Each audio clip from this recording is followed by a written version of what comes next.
My wife's phone screen lit up while I was holding my son in my arms. That's how it started. Not with a fight, not with lipstick on a collar or a motel receipt falling out of a jacket pocket. Just a screen glowing blue in the dim living room while Serena was upstairs in the shower, and 4 words that rearranged every certainty I'd built over 19 years of marriage. "How's our little man tonight?" The message came from Damon Whitfield, her boss, VP of Business Development, at a medical supply company with offices off Peachtree Road in Buckhead. I'd met him exactly twice, once at Serena's company holiday dinner at a rooftop restaurant downtown, and once at the hospital the morning after Caleb was born. He'd brought a gift basket and made some smooth comment about Caleb already looking like a negotiator. I'd thought, just another polished Atlanta corporate guy. The kind of man who says absolutely instead of yes, and treats every room he enters like a networking opportunity. Our little man. Not your baby, not little Caleb. Ours. I sat completely still. Caleb was asleep against my chest, his tiny fist curled around the collar of my shirt. The TV was on behind me, some crime documentary I wasn't watching. From upstairs I could hear the water rushing through the pipes and faintly, Serena humming. She'd started showering late after work every night about 6 weeks back. Said the hot water helped her decompress. I'd never questioned it. Why would I? I looked at the message again. Turned it over in my mind like a rock you pick up and can't explain why it bothers you. Maybe I was misreading it. Maybe Damon Whitfield was just one of those overly familiar boss types, the kind who asks about everybody's kids at company picnics and thinks it makes him personable. Maybe. Then a second message came through. Did he sleep any better last night? She mentioned he was still fighting his schedule. My stomach dropped like I'd missed a step in the dark. I set Caleb carefully into the crook of my arm and unlocked Serena's phone. The conversation thread opened to exactly nothing. A blank screen. Deleted. That hit me harder than the messages themselves. Because here is the thing nobody tells you about betrayal: innocent people do not erase conversations. Innocent people forget their phones exist. Innocent people leave half-typed texts and old receipts and embarrassing voice memos in their message history because they have no reason to clean house. The scrub screen felt like a confession wearing a straight face. Upstairs, the shower shut off. I put her phone back exactly where it had been, took 2 screenshots and sent them to myself, and stood up with Caleb still pressed against my chest.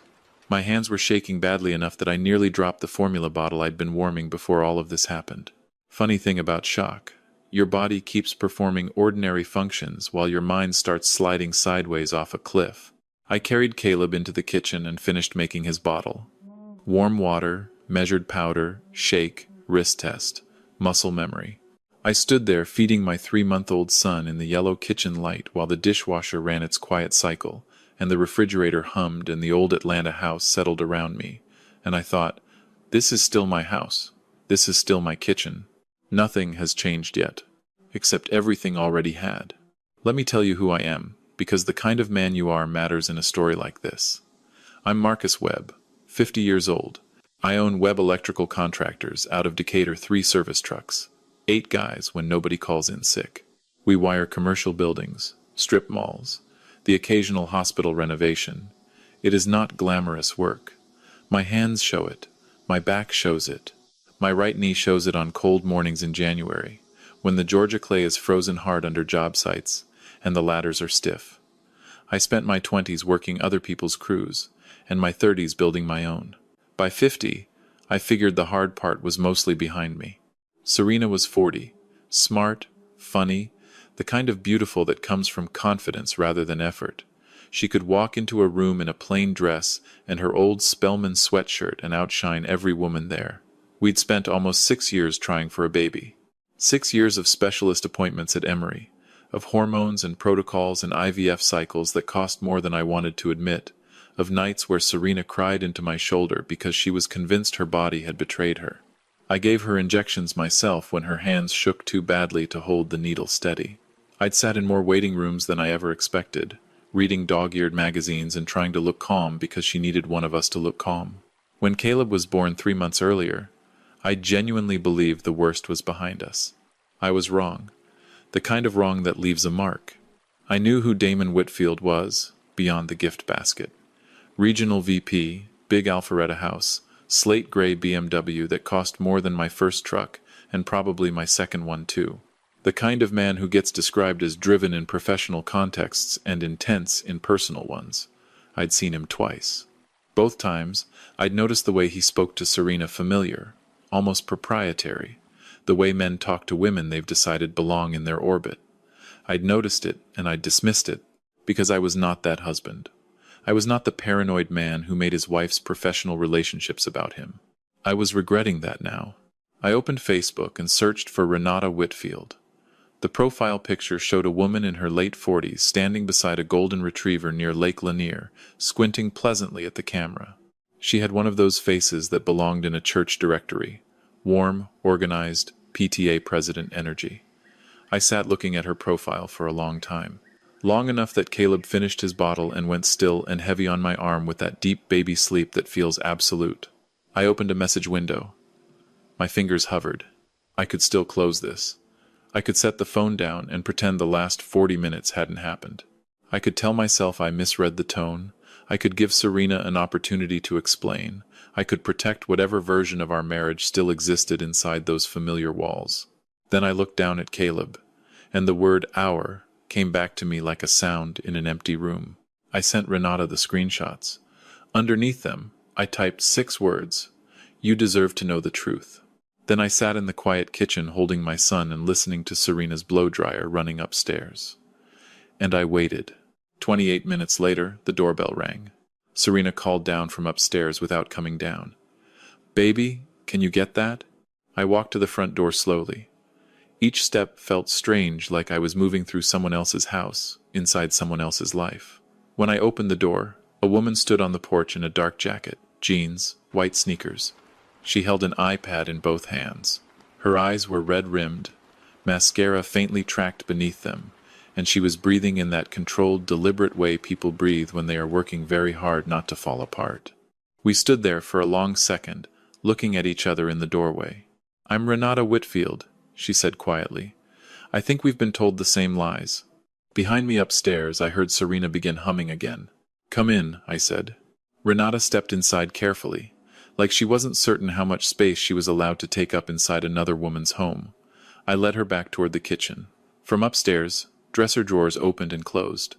Serena moving through our bedroom, completely unaware that the floor beneath her was already gone.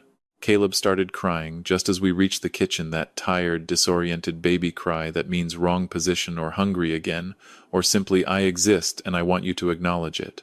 Renata looked down at him immediately, and for some reason that was the moment the whole night became real to me. Not the screenshots, not the deleted threads, the baby crying between 2 strangers in a kitchen while my wife hummed upstairs. "Can I warm that?" Renata asked softly, nodding at the bottle I was still carrying. I handed it to her without speaking. She warmed it while I bounced Caleb gently against my shoulder. Neither of us talked for almost a full minute. The refrigerator hummed. Somewhere outside, a neighbor's car alarm chirped once and went quiet. Then Renata said, "I almost didn't come. I kept rocking Caleb, but you did. Yeah. When somebody sends you proof your husband might be sleeping with her, you don't really sleep after that."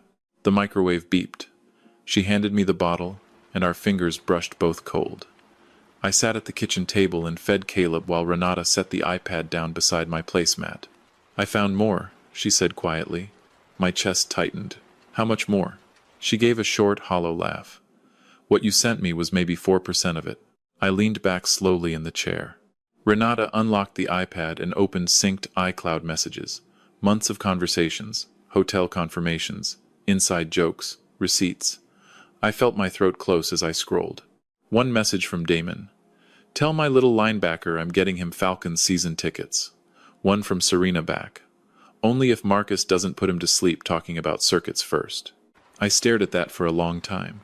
I want to stop and be honest with you here, because if you've never had a moment like this when you see proof that your life has been happening in 2 parallel versions, and you only knew about one of them, it's hard to describe the specific way it feels. It's not like anger. It's not even quite like grief. It's closer to the sensation of reaching for something solid and finding air. Every memory you thought you owned suddenly has a question mark attached to it. There were hotel receipts in a separate folder. The Marriott Midtown, a Chicago boutique hotel, conference weekends, fake work trips. I cross-referenced dates automatically. the way a man does when his brain is trying to protect him by turning pain into arithmetic. One date matched a week. Serena told me she had mandatory compliance training. Another happened 9 days after Caleb was born. 9 days after Caleb was born. I closed my eyes for exactly 3 seconds. That was around the time Serena couldn't walk comfortably yet. I'd been doing 2 a.m. diaper changes alone. I'd been heating bottles in the dark. And this man had already found his way back into her phone, into her day, into our days. "You okay?" Renata asked carefully. "No," I said. "But I'm not going to put my fist through a wall if that's what you're worried about." That got the smallest possible smile out of her. First one all night. She rubbed her forehead with 2 fingers and looked suddenly exhausted in a way that had nothing to do with the late hour. "I found out 3 months ago. Maybe suspected it longer." I looked up. "You knew 3 months ago and stayed?" The question came out harder than I intended. Renata didn't flinch. She looked around my kitchen slowly, the photos on the refrigerator, Caleb's stroller near the garage door, the breast pump Serena had left drying beside the dish rack. Then she said something that landed like a stone in still water. "After 31 years with someone, leaving isn't just leaving. You leave routines. You leave the version of yourself that existed inside that marriage. You thought you'd grow old with that person. You grieved the future while you were still standing in it." I looked down at Caleb, and I understood her exactly. She scrolled further. More messages, more patterns. One from Serena that stopped my blood cold. "Marcus still says Caleb looks just like him." I gripped the edge of the table until my knuckles ached. Renata said, "I'm sorry. Don't apologize for telling me the truth." Upstairs, footsteps crossed the bedroom floor. My pulse spiked, but the mattress creaked faintly, and the house went quiet again. She'd gone to bed. "There's one more thing," Renata said. I almost laughed. Of course there was. She hesitated. "Damon moved about $8,000 from our investment account 2 months ago. I'm almost certain it was for her." I sat very still for a moment.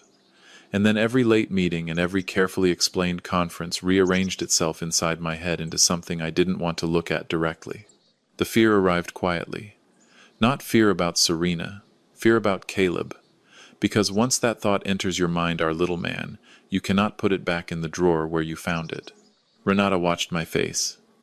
"You're wondering if he's yours." I didn't answer. For what it's worth. I think Damon believes he might be the father. I think he told her that. That sentence hit me in the ribs like a closed fist. I stood up and walked to the sink and ran the cold water and stood there staring out into the dark Georgia backyard at my own reflection in the window. 50 years old, barefoot, standing in my own kitchen at midnight, wondering if my son had my blood. Renata spoke carefully from the table. "So what do you do now?" I stayed quiet for a long time, watching my reflection. Then I turned around. "There's a baby sleeping 10 feet away," I said. "And until I know the truth, I'm not burning anything down." Renata nodded like she'd made a similar calculation and understood every variable in it. She left around 1 in the morning. At the door, she paused like she was going to say something, then stopped. Because what do you say after a night like that? We'd arrived as strangers. We left as something harder to name. I locked the door and stood in the hallway for a long moment. Then I carried Caleb upstairs. Serena was asleep, one arm curled around my pillow. She looked peaceful in the way that only people carrying secrets can look that practice stillness. I stood there holding my son in the dark for a long time. 3 days later, a plain brown box arrived on the porch between a package of paper towels and a Costco delivery. Serena brought it inside without looking at the label. "More electrical parts?" she asked. "Something like that," I said, and I hated how easily the lie came out. If you have ever had to perform normalcy while your interior world is in full collapse, you understand the specific exhaustion of the next 10 days. It is not dramatic. It does not feel like a movie. It feels like being asked to run a full work shift with broken glass in your shoes. You keep moving because stopping means explaining why you've stopped. I showed up to job sites. I approved invoices. I had a full conversation about permit timelines on a hospital renovation project near Grady, while internally I was somewhere else entirely. I missed an appointment for the first time in 8 years. A client in Stone Mountain left me a worried voicemail. I blamed the baby, which was not entirely a lie. At night, Serena still reached for me sometimes in the dark. 19 years of marriage builds a physical grammar your body follows, even when your heart is standing still. Those moments nearly undid me. One night around 1:30, Caleb started crying. I went downstairs and warmed a bottle and sat in the recliner in the dark, and I fed my son in the silent house, and I cried. Not loudly, just quietly, steadily, with tears running down my face while this small, perfect, completely trusting human looked up at me, and I thought, if this child isn't mine, I don't know what I'm made of. That thought terrified me more than anything else, because it told me I already loved him without conditions. The morning Serena found me asleep in the recliner with Caleb on my chest. She stood in the kitchen doorway in her robe and looked at us with an expression I couldn't read. "You're a good dad, Marcus," she said softly. I nodded and asked her to hand me my coffee, and that pretending, just pretending, became the hardest thing I have ever done. One Thursday afternoon I came home early after a canceled service call. Serena was on the back patio speaking low and fast into her phone. I wasn't eavesdropping. I stood just inside the sliding door and heard Damon's name and stopped breathing. "No, you listen to me," she was saying, voice sharp and urgent. "If Marcus finds out everything, we're both finished. I know what you promised. I cannot talk right now." She turned. Saw me. Panic crossed her face there and gone in a second. "Hey, you're home early." "Cancelled appointment," I said. "That was my sister," she said too quickly. I looked at her and nodded. And for the first time in 19 years, I knew with complete certainty that my wife was lying directly into my face. That knowledge landed quietly. No explosion, no confrontation. Just something inside me going very still, the way a structure goes still right before it fails. 3 days later, I drove south on I-20 inches my work van and ended up parked outside a Dairy Queen near the airport. Engine running. Heat on high because Atlanta November still gets cold enough to remind you it means it. My hands shook opening the envelope. I remember a pop country song playing on the radio. Fry smell from the exhaust fan on the building. A teenager in a red uniform carrying trash bags outside, glancing over at the running van. Probability of paternity, 99.99%. I read it again. Then I put my forehead against the steering wheel and sobbed. Not quietly this time. Fully, completely, for a long time, in a fast food parking lot off the interstate, in a van that smelled like wire insulation and old coffee. Caleb was mine. He was mine. The relief hit first. Total, oceanic relief. Then the anger. Because Serena had done all of this, had taken all of this into her own hands, and had still let me spend 10 days wondering whether my son belonged to another man. She let me sit with that question. That is the thing about betrayal at 50. It's not just what they did. It's every moment they watched you suffer and chose silence anyway. I called Renata from the parking lot. She answered on the second ring. "He's mine," I said. She let out a long, shaky breath. "Thank God," she said. I laughed the bitter kind. "Yeah, thank God." Then she told me something else. Company auditors had quietly begun reviewing Damon's expense reports. Fake travel reimbursements, phantom conferences, hotels that matched no actual business travel. "He's getting sloppy," she said. "How sloppy?" She actually laughed. Yesterday, he sent a flirty voice message to his office fantasy football group by accident. Half the Buckhead sales team heard him call her baby. For the first time in weeks, something loosened in my chest. 1 week from Saturday, Renata texted me later that night. "Damon's receiving a leadership award at the Riley Fund Gala downtown, Omni Hotel at CNN Center. Auditors confirmed attendance." I almost didn't go twice. The first time was 3 days before, sitting in my office above the garage reviewing crew schedules. One of my guys was out sick. A truck needed brake work. Caleb had been up most of the night. Real life keeps piling up. I want you to understand that. Betrayal does not pause the rest of your responsibilities for dramatic effect. It piles on top of them. "Still coming Saturday?" Renata texted. I stared at the message for a long time. I don't know. And I truly didn't. Because you cannot unhear things. You cannot ask a room full of people to forget what they saw. That Saturday evening, Serena came downstairs around 6 in a deep burgundy dress I hadn't seen before, simple, elegant, her natural hair pinned back in a way that made her look like the woman I'd married at 31. For one dangerous second, she looked exactly like that woman. "You sure you don't want to come?" she asked, fastening an earring. "Spouses are invited." I kept wiping Caleb's hands with a burp cloth. "Somebody's got to stay with this little man." She smiled softly, then looked at me more carefully. "You've been distant lately. I looked up. I'm tired, Serena. That's not all it is. She held my gaze for a moment. For half a second I wondered if she already knew that I knew, if somewhere beneath the performance we were both waiting for the other to break first. Then she kissed the top of Caleb's head. Then mine. Don't stay up too late, she said. The front door closed. I stared at it for a long time. Then I looked down at Caleb chewing a plastic giraffe. Something settled. I had Caleb over at Denise's place by 7:15, and I was on I-75 North heading toward downtown Atlanta by 7:30, through cold November rain. The Omni Ballroom was everything I expected and nothing I was ready for. Soft jazz, shrimp cocktail, people in formal wear holding champagne like props in an advertisement for something unaffordable. I found Renata near the registration table. She looked calmer than the night she'd stood on my porch. Still tired around the eyes. "You came," she said. "Yeah. You okay?" "Nope." Small smile. Second one. And then I saw them across the room. Serena beside Damon, laughing at something a sales director had said. Comfortable. Easy. Her posture relaxed in the way it only is when you feel genuinely at home somewhere. That hit harder than anything I'd read on an iPad. Renata watched me. "You don't have to do this tonight." I watched Damon's hand drift to the small of Serena's back and rest there like he owned the address. I thought about a van in a Dairy Queen parking lot, and a man crying against a steering wheel at 49 with an envelope in his hands. "Yes, I do," I said. Around 8:30, Damon saw us.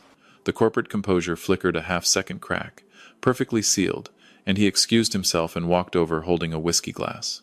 "Marcus," he said carefully, "didn't realize you were coming." "Last-minute decision," I said.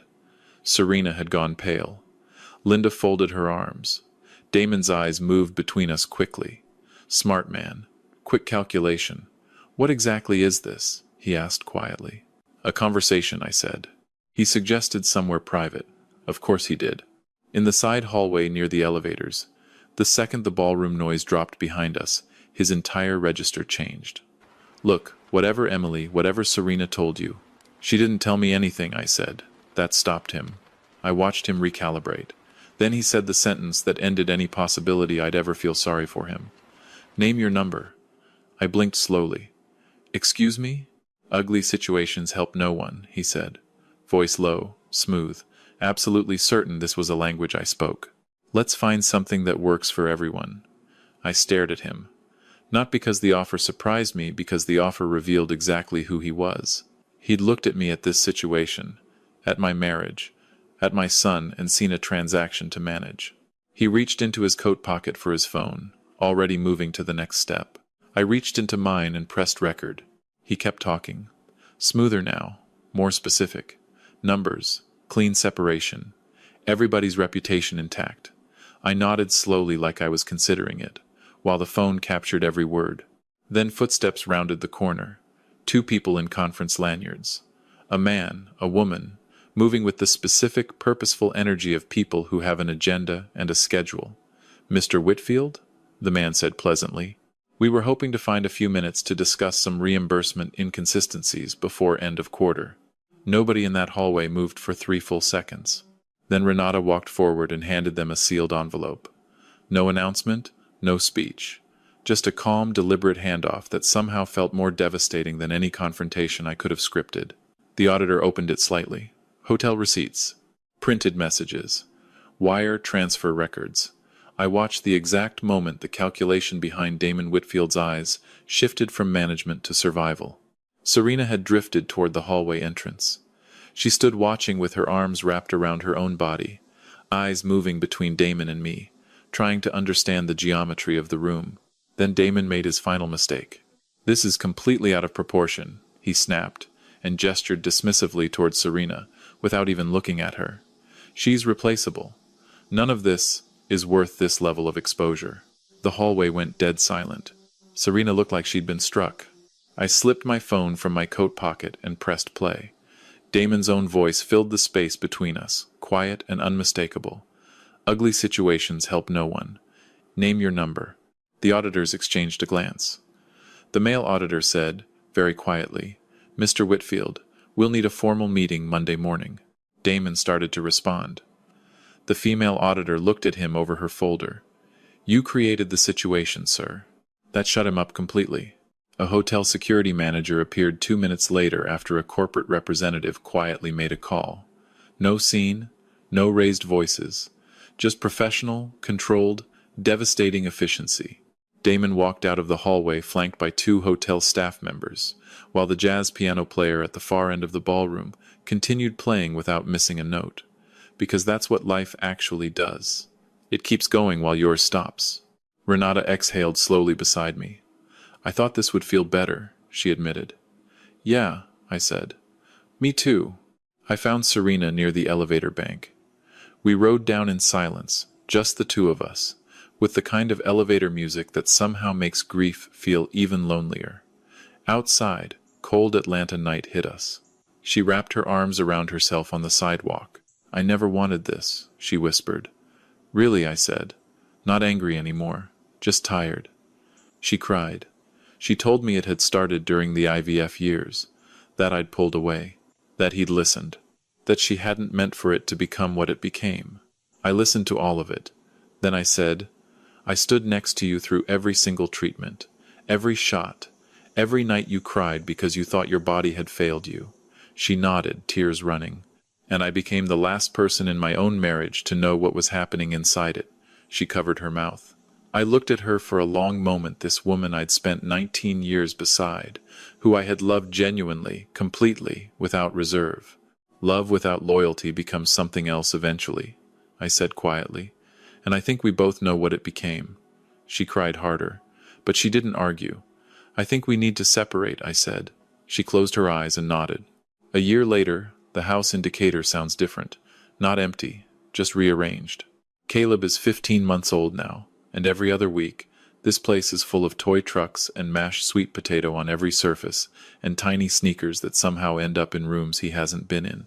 Then he goes back to Serena's for a few days, and the quiet comes back. The refrigerator hum, the furnace cycling on, the particular silence that builds up in rooms where someone used to be. People don't talk enough about that part. Divorce after 50.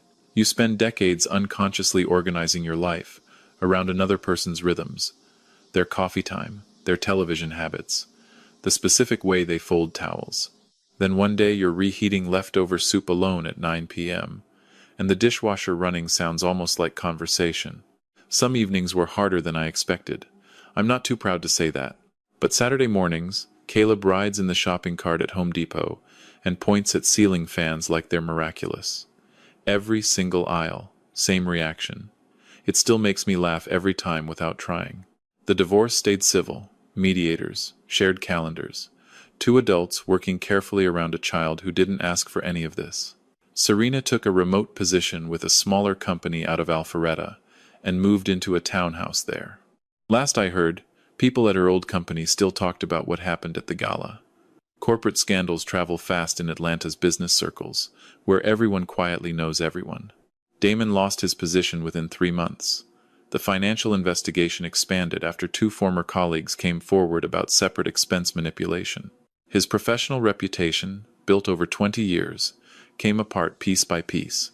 The affair became almost a footnote, which, as Renata once told me over a brief text exchange, was probably what he deserved, not to be remembered as someone who loved recklessly, but as someone who stole clean and got caught. Renata moved to Charlotte to be near family. We still text occasionally.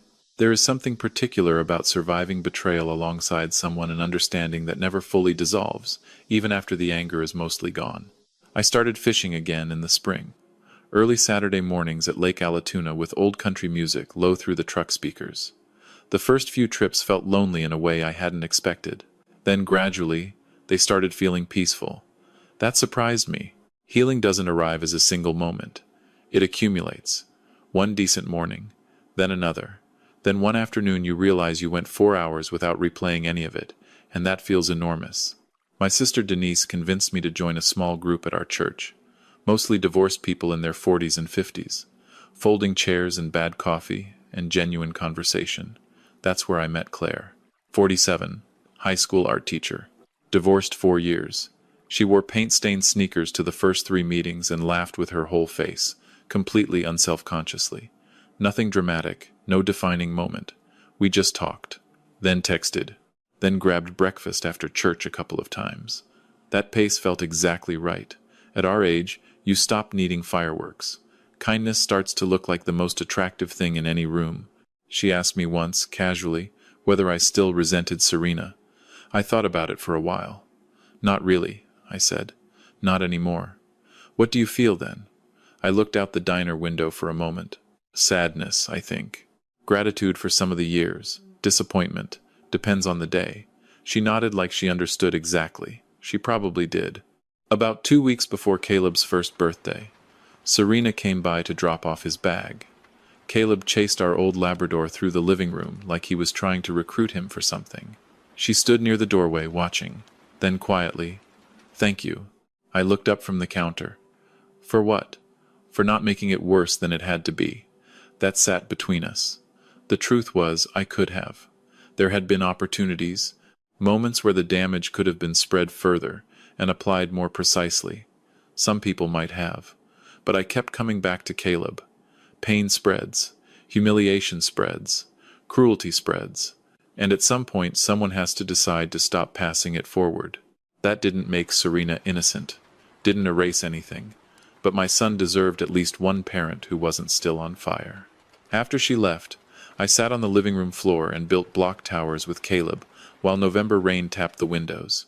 He knocked each one over and laughed so hard he hiccuped. Sitting there at 50 in sweatpants, I realized something I hadn't expected. My life hadn't ended. It had changed painfully, expensively, in ways I hadn't chosen, but it had continued, and some of what came after was genuinely good. Betrayal changes people. I know that now. Some damage stays tender for a long time, but people still get to choose what kind of person they become on the other side of it. If someone broke your trust late in life, when you thought the hardest chapters were already written, I hope you found your way back to something solid. And if you're still inside the hard part, still trying to figure out which version of yourself survives this, I just want you to know, you're probably not as alone in that as it feels tonight. Drop a 1-inch the comments if you think Marcus made the right calls throughout this story. Drop a 2 if there's something you would have done differently. Drop a 3 if this story hit somewhere personal for you. I genuinely want to hear from you. And tell me, where are you watching from right now? And what time is it where you are? I love knowing who's out there on the other side of these stories. If you have ever loved someone for a long time, and then had to figure out who you are without them, this channel exists for you. Subscribe if these stories speak to something real in your life. I'll see you in the next one.